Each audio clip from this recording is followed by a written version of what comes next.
নমস্কাৰ, এই মুহূৰ্তত আহি পৰিছে এক বিগ ব্ৰেকিং নিউজ, গুৰুত্বপূৰ্ণ খবৰ। হাইস্কুল শিক্ষান্ত পৰীক্ষাৰ্থীৰ বাবে আহি পৰিছে এক গুৰুত্বপূৰ্ণ খবৰ। এইবাৰ ৰাজ্যৰ শিক্ষাৰ্থীৰ বাবে আহি পৰিছে ডাঙৰ খবৰ। এইবাৰ কি কি নিয়মেৰে মেট্ৰিক পৰীক্ষা অৱতীৰ্ণ হ'ব লাগিব, এই বিষয়ত কেইবাটাও নতুন পদ্ধতি অনুষ্ঠিত কৰা হৈছে।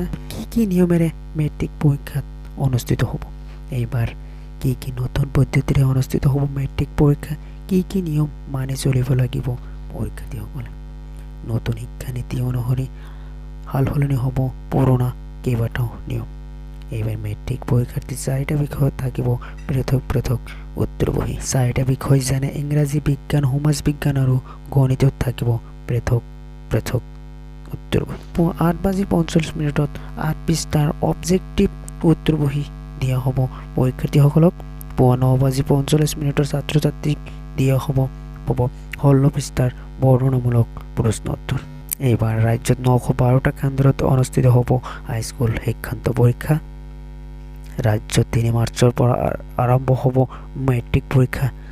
4,23,000 ছাত্ৰ ছাত্ৰী অৱতীৰ্ণ হ'ব এইবাৰ মেট্ৰিক পৰীক্ষাত।